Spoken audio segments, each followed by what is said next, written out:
Estamos aqui acompanhando as imagens ao vivo com o Pedro Duran, nosso analista, que também está chegando. Tudo bom, Pedro? Bom dia. Oi, Carol. Bom dia para você, bom dia para quem acompanha a gente aqui na CNN.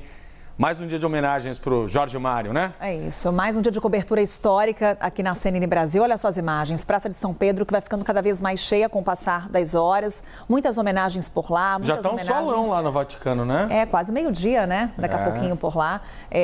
Daqui a pouco também mais informações com Gina Marques, que está conosco nessa cobertura, Pedro. Mas ela já antecipava algumas informações de momento. O que acontece? Cardeais já estão reunidos lá no Vaticano para definir o rito funerário. Já temos a informação sobre o velório do Papa Francisco. O corpo dele, repito, está na Capela de Santa Marta e vai ser levado aqui para a Basílica de São Pedro amanhã, por volta de 4 horas da manhã, horário de Brasília. E aí tem início o velório. Serão 3 dias de homenagens ao Papa Francisco. É o momento em que os fiéis podem se despedir do Papa, porque o corpo ficará exposto nos próximos 3 dias, Pedro Duran. Depois vem aqueles ritos funerários até o sepultamento e aí acontece o conclave, que é a reunião dos cardeais para a escolha do novo Papa, quem será o sucessor de Francisco. E tem brasileiro nessa lista de eleitores lá no Vaticano, Pedro? Não um, nem dois, mas 7 brasileiros, Carol.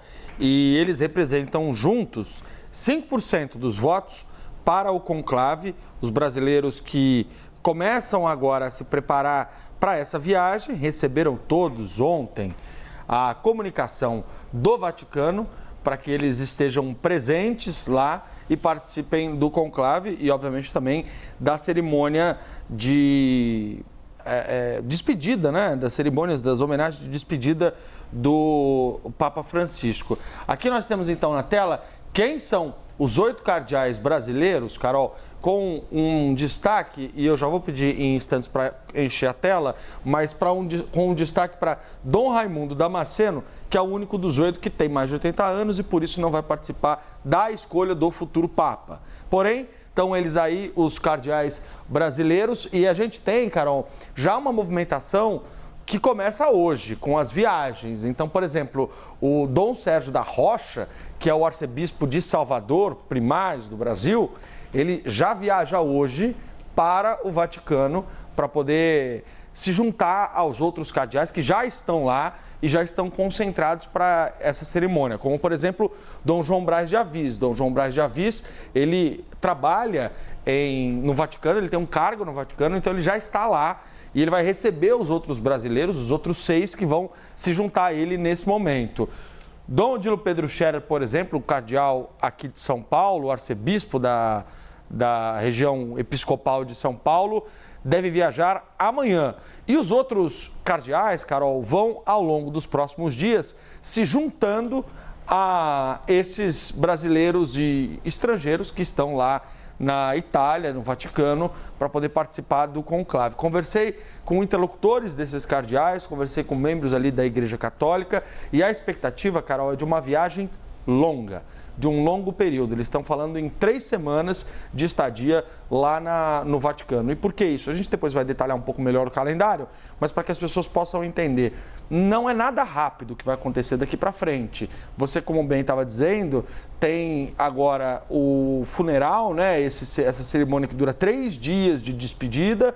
Depois você tem a missa de Ezequias, que é a missa que marca o final dessa cerimônia, onde todos os cardeais devem estar presentes. Então, a expectativa é que essa missa aconteça no final de semana e, portanto, os cardeais devem chegar no Vaticano até o final de semana para se juntar nessa missa de Ezequias.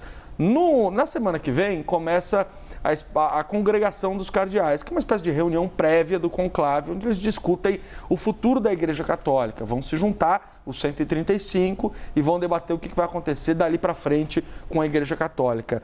Esse momento ele deve durar de 3 dias a 5 dias, cerca de uma semana, antes do conclave de fato acontecer. Porque tem uma norma legal da Igreja Católica que prevê que o conclave tenha que começar no máximo 15 dias depois do velório do Papa. Então você tem necessariamente essa obrigação. E aí a expectativa, portanto, é que você tenha na semana do dia 5 ao dia 9 de maio a votação em si que pode escolher, que deve escolher o futuro Papa, muito embora não tenha um tempo exato, um período certo de duração do conclave, depende muito de como os cardeais vão chegar a um consenso ou não. É curioso porque uma das leituras dos analistas que acompanham o Vaticano, Carol, é de que essa decisão ela pode ser muito rápida, caso eles escolham uma pessoa mais conhecida, como por exemplo o Piero Parolin, que é o secretário de Estado do Vaticano, que é um cardeal conhecido pela tradição da Igreja Católica, o secretário de Estado muitas vezes acaba virando Papa, ou ela possa ser mais demorada. Por quê? Muitos cardeais, mais de 100, foram nomeados por Francisco e não se conhecem, porque vivem em lugares distintos do planeta. Ao longo dos últimos tempos, a Igreja foi fazendo uma pulverização da nomeação dos cardeais. Isso começou antes, com João Paulo II, que espalhou os cardeais pelo mundo. E aí, com Bento XVI e com o Papa Francisco na sequência, esse espalhamento foi se dando de uma forma mais intensa. Então, você vai ter lá muitos cardeais, 135 cardeais, que muitos deles não se conhecem e que podem acabar escolhendo ou um nome mais de referência, de alguém mais conhecido, ou esses votos podem acabar pulverizados. E aí, quem viu o Conclave, o filme, sabe que essa pulverização dos votos, ela é normal quando você tem o conclave e a votação vai se repetindo com o voto secreto para que eles, aos poucos, cheguem num consenso. Então, aqueles que recebem mais votos, num primeiro momento, numa primeira votação, tendem a ir crescendo ao longo dessa reunião.